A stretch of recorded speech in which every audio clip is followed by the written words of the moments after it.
Thank you very much for the organization of this conference and for inviting me to participate and to talk here. So today I will talk about, instead of talking about Riemannian geometry, I will talk about Lorentzian geometry. So I introduce this in order to then talk about general relativity and talk about these solutions of the Einstein's equation, which describe space-time in general relativity. So then we will study the geometry of this. So this is the outline. So we'll start with the geometric background, the Einstein's equation. So Lorentzian manifold, I just recall it, is a smooth manifold which has a metric, but the metric here is not Riemannian, but it's still non-degenerate with a signature 1, n.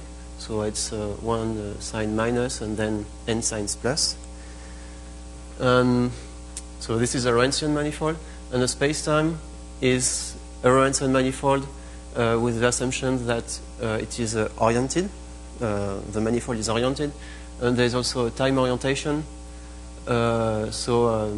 There exists such a vector defined globally, a vector field on M, such that it's everywhere time-like, and time-like means that the norm of the vector is negative. First example, the trivial example, is the Minkowski space, which is the flat space Rn+1 equipped with a metric where you have changed from the Euclidean metric, you change the first sign here. So, for example,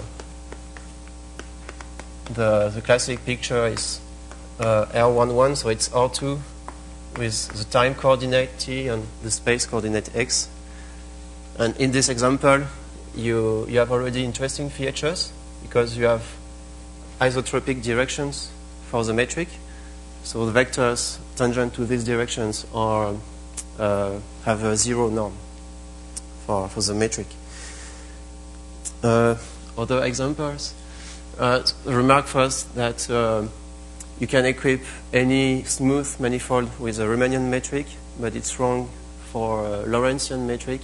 There is an obstruction, topological obstruction, which is the existence of a vector field non-vanishing anywhere on the manifold.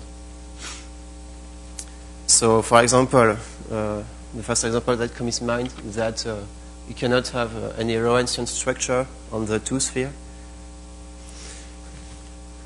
And moreover, if you have a Lorentzian manifold, you do not necessarily have a space-time, because, for example, for the Möbius strip, so let me draw it here.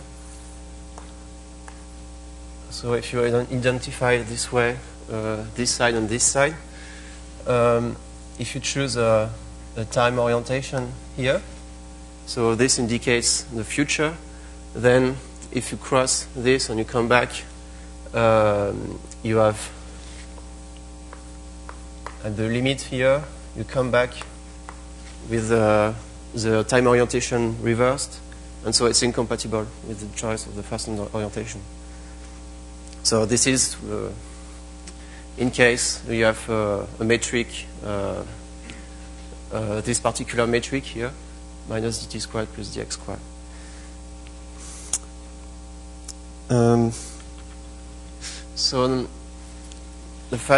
So I was talking about isotropic cone, and this is what we call in general relativity a light cone, and we classify vectors depending on their position with respect to the light cone.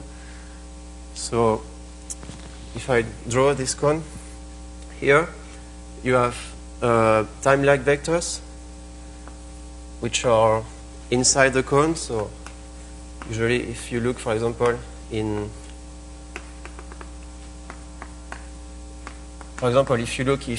Minkowski space of dimension 3, so R12, inside the cone you have time-like vectors, future and past directed.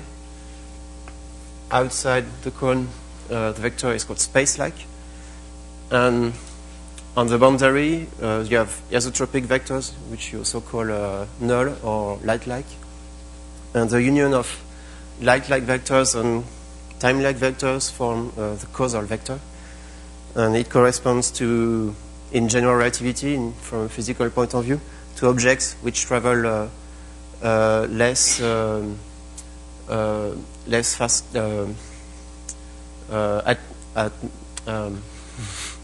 how to say it travels no faster than the speed of light. And so if you have a space-time, you have a time orientation, and you can assign to each point a future direction and a past direction. So you can talk about, for example, a future causal vector or past time-like vector, and so on. And now you have done this with vectors. You can also consider curves, smooth curves. And a time-like curve is a curve for which each tangent vector is time-like. So here you have curve gamma.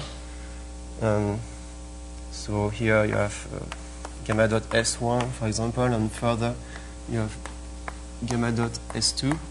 And all these vectors are inside the light cone here. So this corresponds to the curve on which a physical object can travel in space-time. So that's why the study is interesting. It's even interesting mathematically. So this is a picture which summarizes the light cone on the different features. So there is nothing more. And so now we have Lorentzian space-time structure. We can talk about general relativity. This theory consists in relating the curvature, the geometry of a space-time, of the universe, with its physical content. And so the equation is an equation of the metric. So you recognize here on the left-hand side of the equality the Ricci curvature of G, so the scalar curvature, and lambda is a cosmological constant. So it's interesting to have sometimes positive cosmological constant because it seems to describe well the universe. See, it's expanding faster and faster. So it is relevant to study this. And on the right-hand side, you have two tensor with free divergence, which is energy momentum tensor, and so it expresses the physical content of the universe. And one particular case in which I will focus, for the remaining of this talk, is in the case where t is 0. So we say that we are in the case of vacuum. So there is no field except no physical interaction except the gravitational interactions.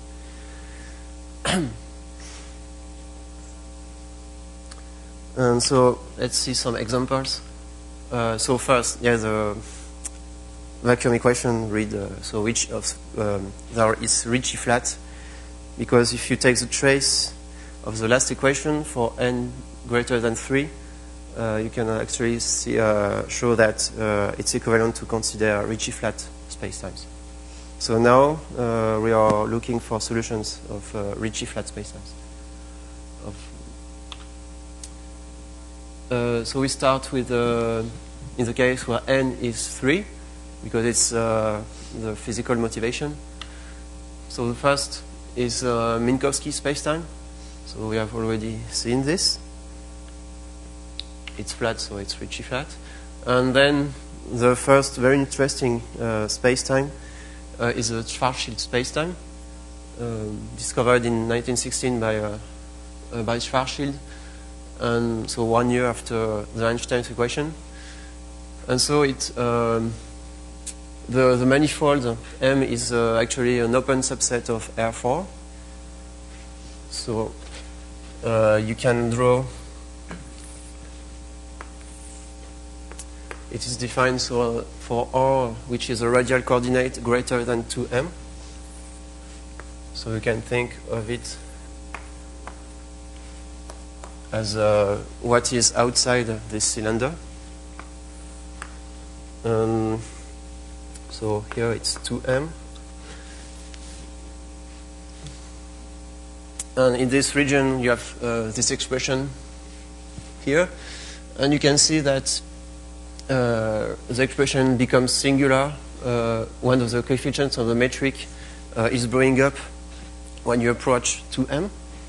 So you can think that you cannot go any further. But actually, if you study the geodesics, you can see that this spacetime is geodesically incomplete, and there is no any blowing up of any curvature term here. So you can think that you can do further extension, and this is actually the case. So what you do is the way to study the Schwarzschild spacetime to do the extension is to find a good change of coordinate. So because if you look at the light cones here, what they look like under the metric, if you are far away from the cylinder, the metric is almost Minkowski. If you make R tends to infinity, you will get Minkowski space. And so if you're far, the light cones are almost the same as the light cones for Minkowski space. But then if you go closer and closer, what you get here is that the light cone is more and more oriented toward the interior, the inner region. And at the limit for R equals 2M, the light cone is completely oriented inwards. So for example, if you have this means that if you have a time-like curve going close to this region, it will have no other choice than crossing it and going inside. And it cannot go out at any time further. And so the idea to do the extension is to use a new coordinate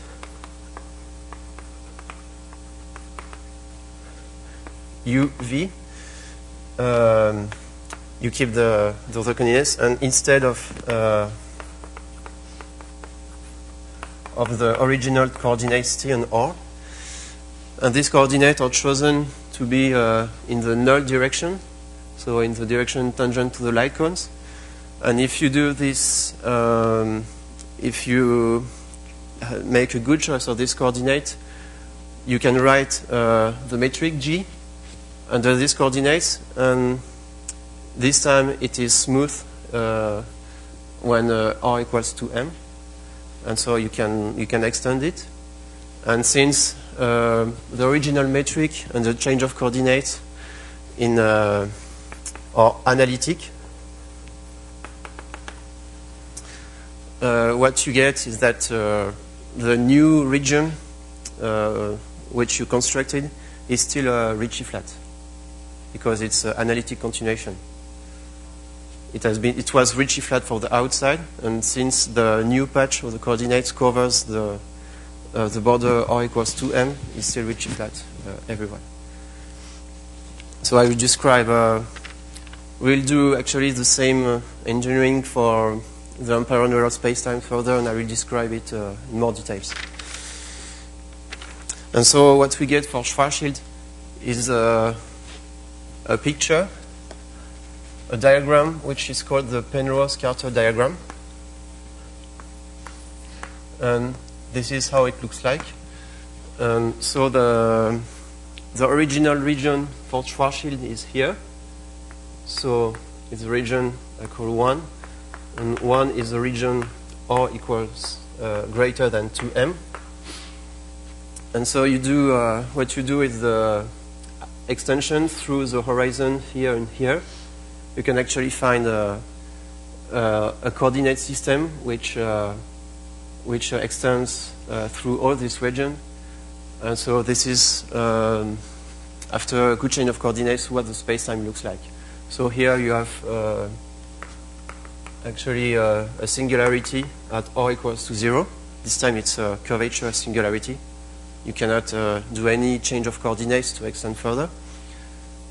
And here you have what is called the event horizon. So it's precisely r equals to m, here and here. So I introduce some terminology because we will use it later. So this is event horizon. And the region here is the black hole region. So if I call it 2.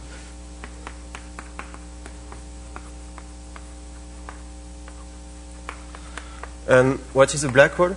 It means that for an observer which is at infinity here, so here on this diagram with the change of coordinates, observer far from the black hole region is located here.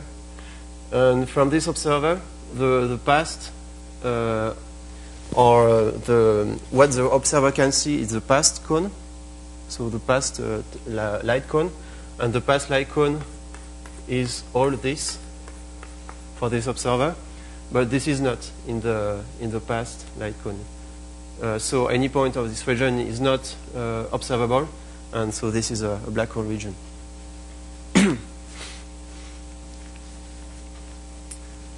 So I don't want to define more precisely what is an event horizon black hole region because I think it's not necessary for this talk. But there are precise definitions. Okay.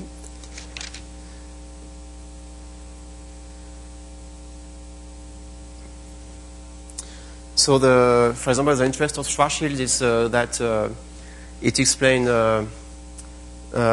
historically. It has explained very well some phenomena which were left unexplained by Newton's theory. For example, you have an anomaly in the orbit of Mercury, which cannot be explained by Newton, but which can be explained if you assume that the space-time around the Sun is a Schwarzschild. You have a very good then explanation of this anomaly for Mercury orbit, and also it has predicted some bending of light when you observe a solar eclipse, for example. So let me talk about some other examples. The Kerr spacetimes. They are generalized Schwarzschild, as this time you had a rotation, you had an angular velocity, and so it models very well a rotating star. For example, the space-time around the rotating star is very well described by Kerr. So there are two parameters, the mass m and the angular velocity a. And all these solutions here are asymptotically flat, so asymptotically Minkowski. And stationary, so what does stationary mean? It means that there exists a Killing vector field which is time lag in the asymptotic region.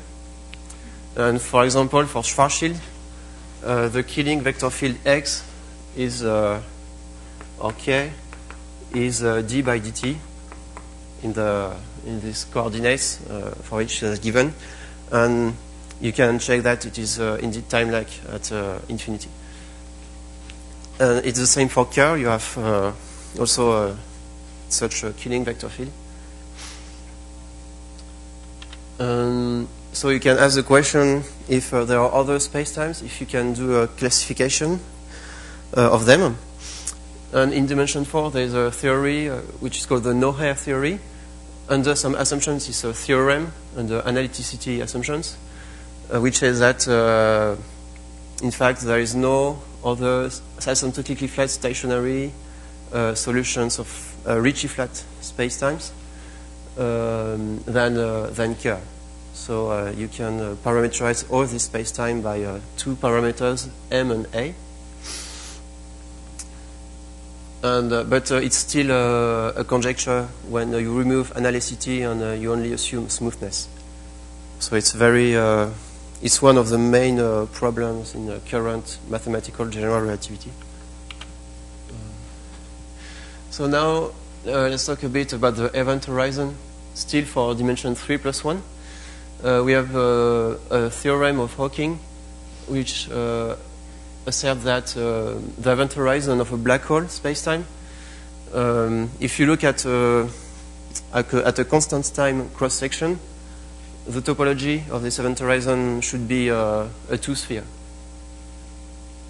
And so the dominant energy condition actually is satisfied when you are Ricci flat. So yeah, in this case, it's satisfied.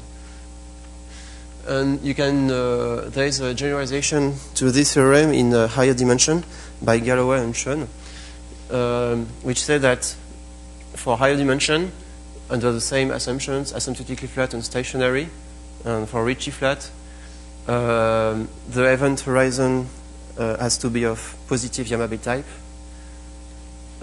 So it restricts a lot the possibilities you can have. But for example, in dimension 4+1, so if you add, if you look at spacetimes in dimension 5, you can have S3, but also S1 cross S2. And so you may expect to find black holes which have horizon which was not spherical, but S1 cross S2. And so precisely here, this is what we will see. So let's see first examples of 5-dimensional spacetimes. So the study is motivated by still by physics here, but now it has some interesting features for mathematics. It's worth studying it. So still Minkowski, you have a generalization of Schwarzschild spacetime with the same causal structure.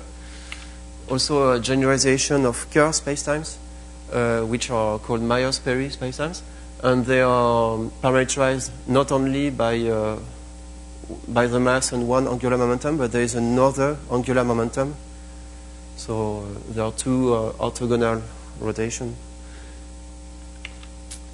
And again, these solutions are all asymptotically flat and stationary, and the event horizon is has cross sections which are spherical, S3. And so you may ask also the same question, whether we have a uniqueness theory. And this time the answer is no, because it seems that there is much freedom for solutions in dimension 5. And so here we go with the Emparan-Reall spacetimes, which have been the first solution to exhibit a non-spherical event horizon. So they have been found in 2001.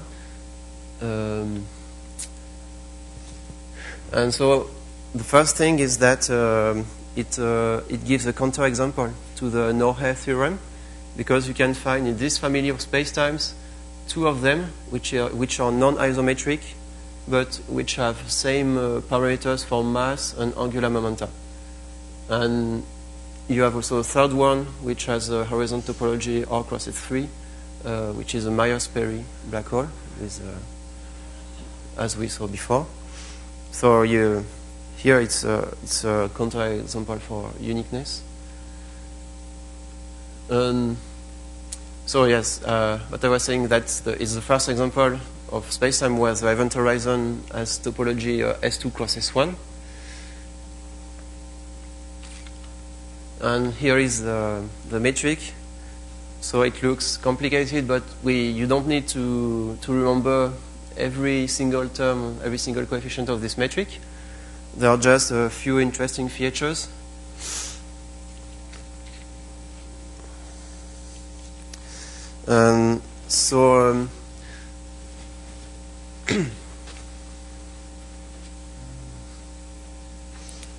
looking for. So the space-time is written in these coordinates. So we have t, z, psi, x, phi. So it's defined on a subset of R5 at this time. And so the manifold is included in, you can see it as an open subset of R5. T is the time coordinate, which describes the real line. Then you have x and phi, which are respectively the latitude and the angular coordinate on S2.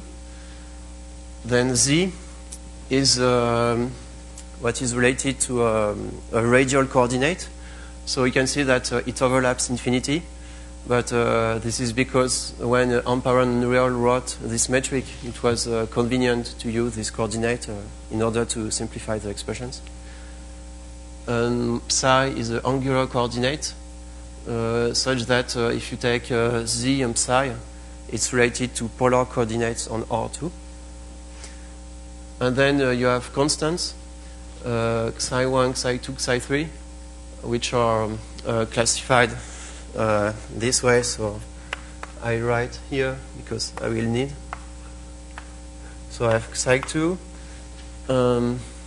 you have a constant psi f, psi3, and these are the roots of polynomials f and g. So you can see on the metric coefficients, many times there are f and g functions which appear as function of x and or z. And these are polynomials, so f is just a affine function, a polynomial of degree 1, and g is a degree 3 polynomial. And so a first thing to remember, it will be very useful for later, is that it's analytic. The metric here is analytic, so it will be useful to use the same machinery in here. So some properties of these spacetimes, they are asymptotically flat. So now I draw a diagram on which you can see what does this spacetime look like. So I write here a diagram in coordinates x and z.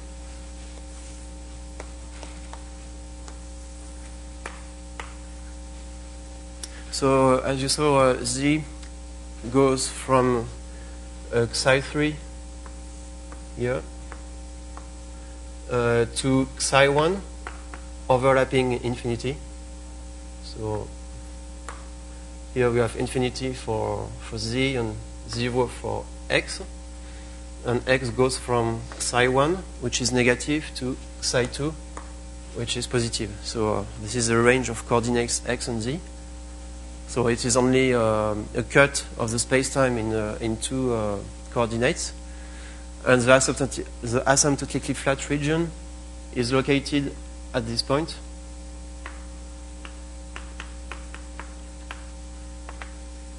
So here it is.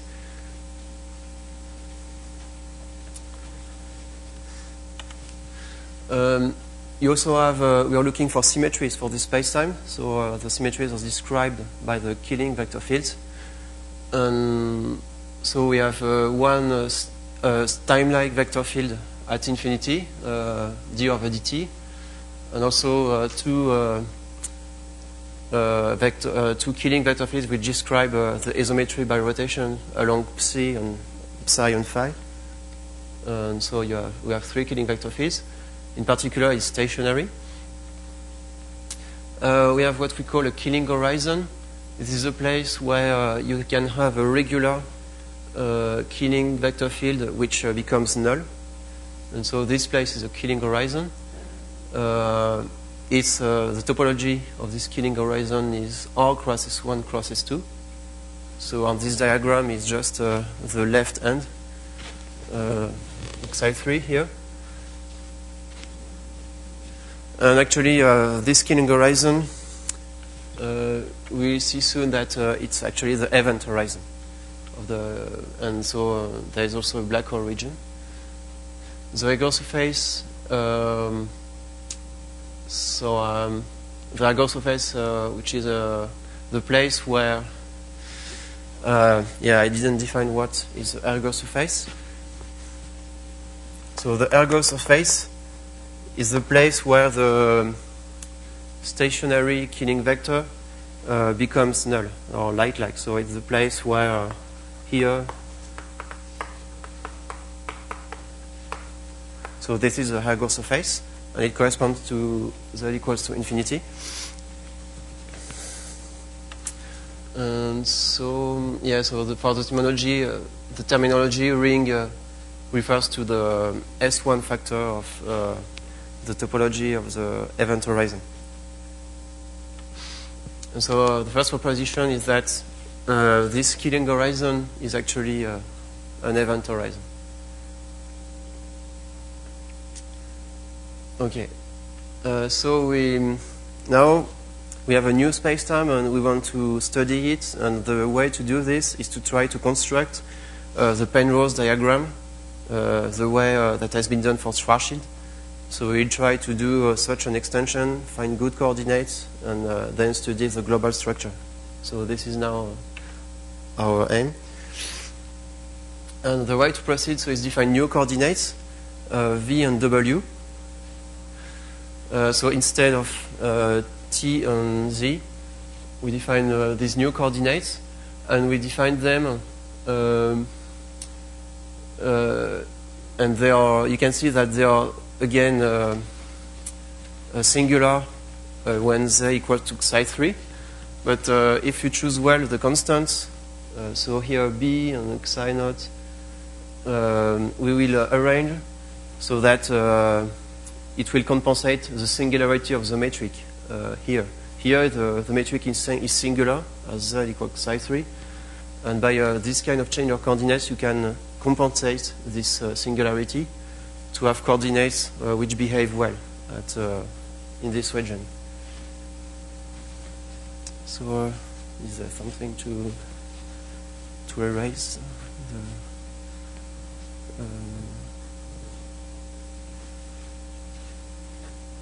Well, that doesn't matter. I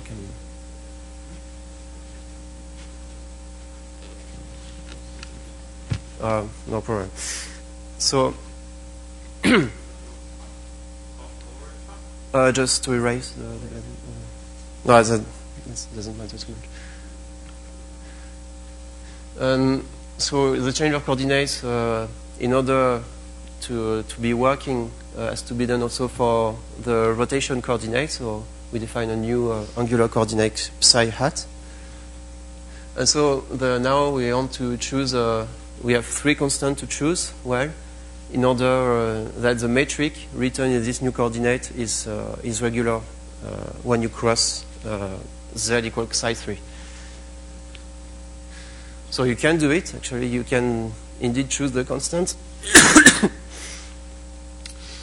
So you obtain a metric which is regular at z equals psi3, but on the other side, on the other hand, it degenerates. It means that the metric degenerates. The determinant of the metric vanishes at z equals psi3. So if you are in the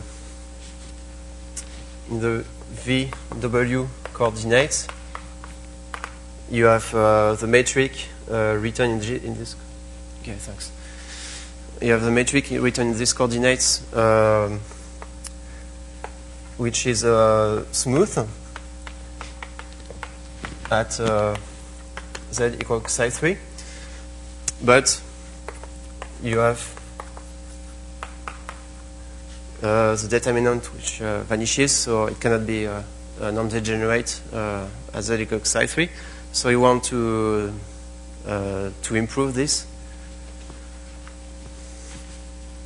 And so to improve this, you introduce exponential coordinates. And so this is because it works well with Schwarzschild. So the idea was to try to do the same here. And again, it's working well.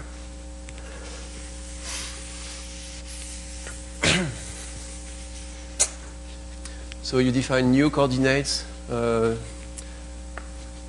v hat and w hat, or written above.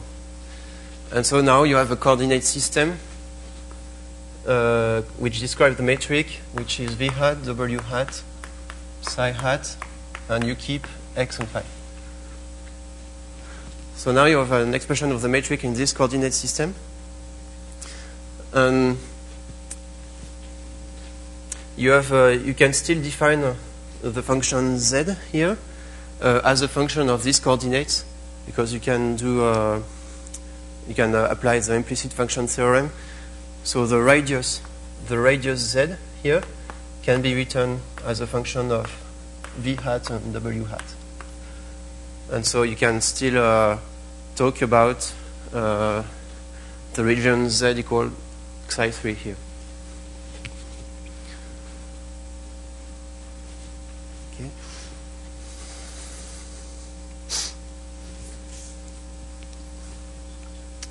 And so what you obtain, first in these coordinates, v hat and w hat, you write the original spacetime. And so this was the manifold M here. So in these coordinates, M reads, okay, so it's written here, but I can draw a graph. In W hat and V hat coordinates, the manifold M is the region for which V is positive, W negative, so in this part here. And the product is greater than this negative constant. And so actually, the manifold in this picture is the region here. So this is M in these coordinates. But now, the coordinate lines correspond to z equal xi3, because it's the same that the product v hat w hat equals to 0. And now we know that it's smooth. The metric is smooth and Norwegian when you reach this axis. So you can actually extend. And how far can you extend? The answer is here. You can extend to v hat w hat in R, such that the product is between some positive constant on the right and negative constant on the left. And so actually what you obtain first is the symmetric of this region here, because v hat and w hat can change of sign. And you have also these two other regions here, which are now covered by the extension. So you started from this, you do analytic extension, and you get these three other regions. And this extension is analytic. The change of coordinates is analytic. So you get a new spacetime M tilde, M hat, I think, yeah, it's M hat. And this spacetime again is Ricci flat, because everything has been done analytically. So we get first theorem is that what is summarized here is that we get an extension of the original spacetime, of the original metric, in a region which is still a vacuum spacetime. So solution of the vacuum Einstein equation. And this is this is a Penrose diagram for the spacetime. So actually, how do you obtain it? It's very similar to this one. So I will draw it very quickly.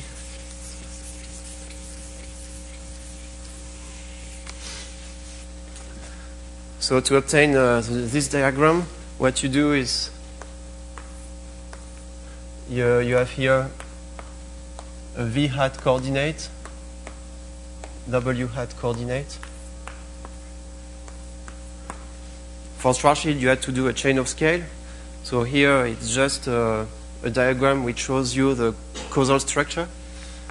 And so here you have the event horizon z equals psi 3 here and here. And here you have the singularity region, so z equals psi f. So it's another constant. So we saw that psi f is less than psi 3. You can also see this on this diagram, which says that you can go further here. You can extend to psi f.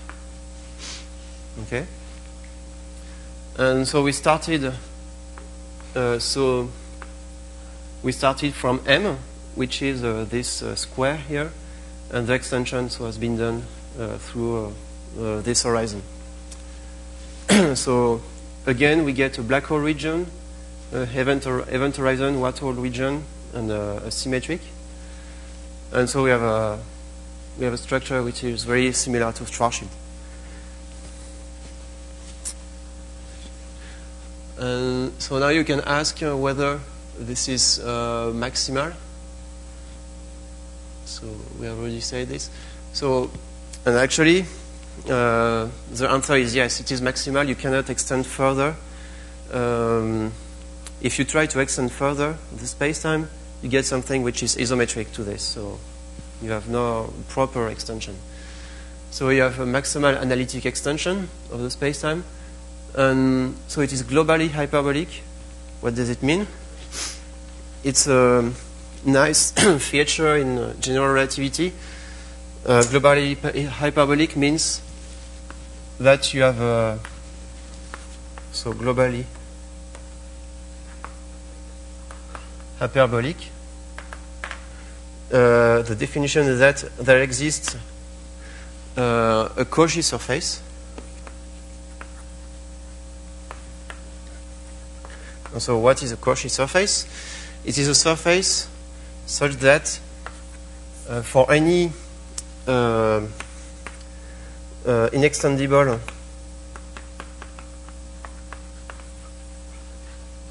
causal curve, so you consider causal curve inextendable, and this curve has to cross exactly once the surface. This is the definition of Cauchy surface. So it crosses exactly once S. And this is interesting in general relativity to have globally hyperbolic regions, because it's a natural framework to study evolution equations where S is the initial data, and you make S evolve by the Einstein equation. You can transform the Einstein equation to have hyperbolic equations, and you can make them, you can consider here S, for example, as the initial data set, and then the solution is, the development is given by all the globally hyperbolic region.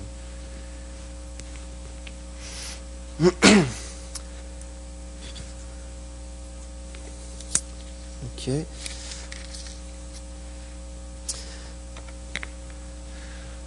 So now, how to prove this theorem? We have to study causal geodesics. So to show that the extension is maximal, actually, we prove that causal geodesics, which are unextendable, either they are complete, so they have their parameter, affine parameter goes to infinity in both directions, or if it's not the case, they have to reach in finite time curvature singularity. So this is an alternative for the causal geodesics inextendable.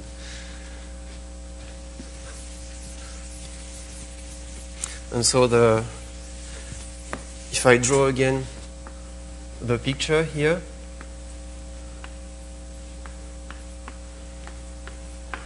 you have the curvature singularity here and here.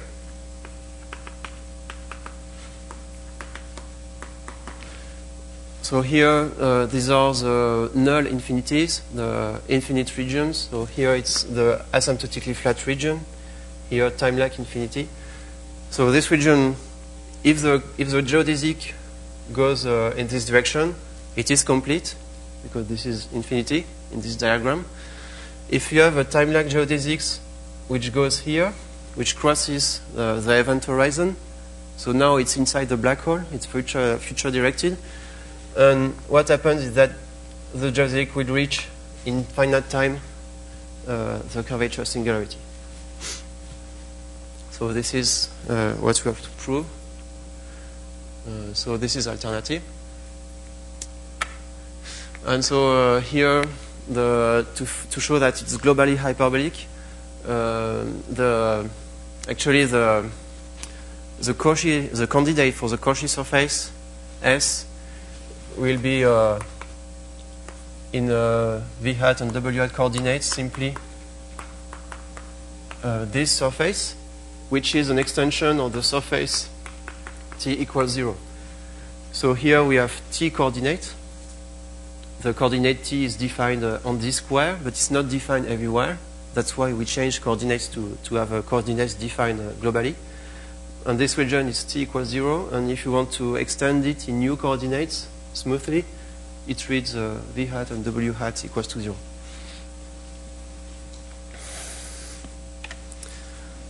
And so how to prove that we have a singularity, and how to prove that the other geodesics are complete.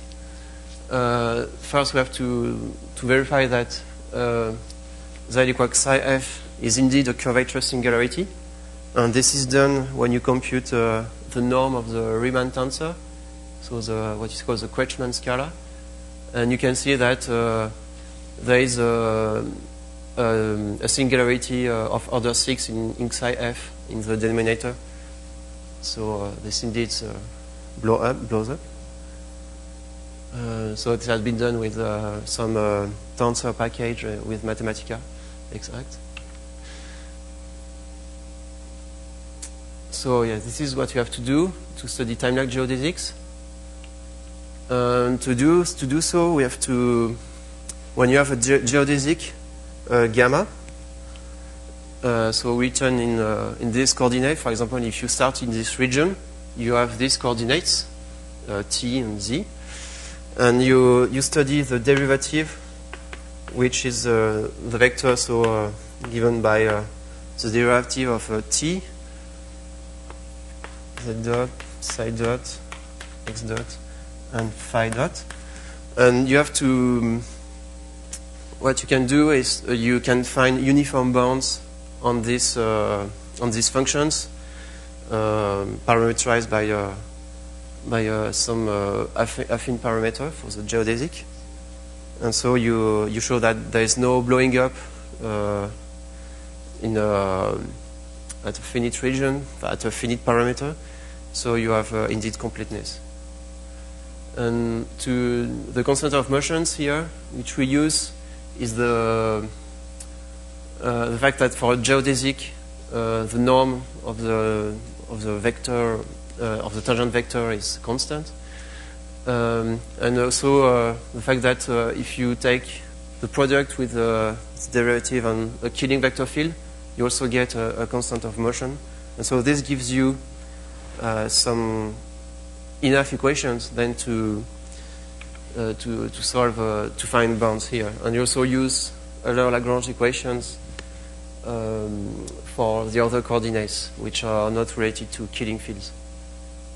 So with this, you get 1, 2, 3, 4, 5, 6 conditions with which provides you some uniform bounds on this.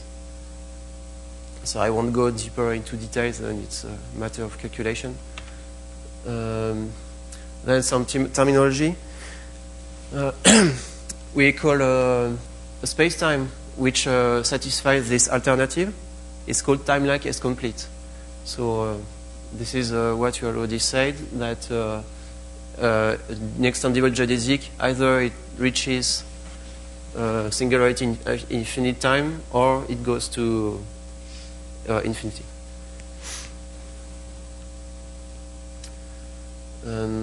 So there's a uniqueness theorem here, which says that the extension we have constructed is the only one in some class of extension, and the class is the following: is that if you start from M here with the metric G we saw at the beginning, then you can only find one maximal analytic extension of this spacetime, which is simply connected, analytic, and time lag S complete.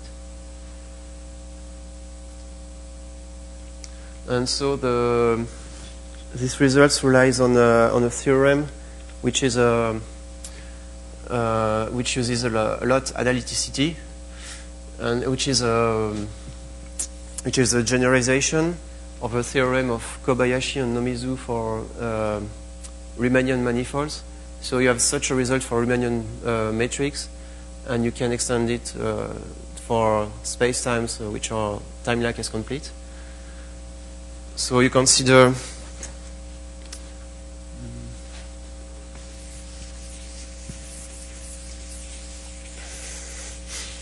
the theorem says the following. You consider mg and m prime g prime, which are both analytic,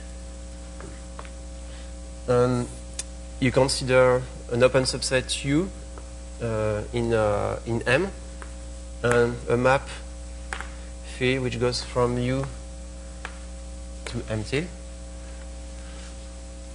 And you assume that it's an immersion. Then you can extend. You can extend in a unique way in a map phi hat, which goes from M to M tilde, which is still isometric immersion. And so this is really this. Once you have this theorem, it's straightforward to have the uniqueness of Emparan-Reall spacetimes of the maximal analytic extension. So, and then one last word is that there's also a study of more general black rings, which have two rotating angular momenta, and the diagram is more complicated, so I won't talk about it anymore. So thank you.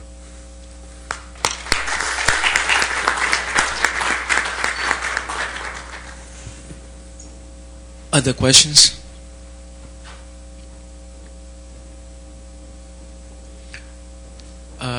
So, has anybody tried to construct like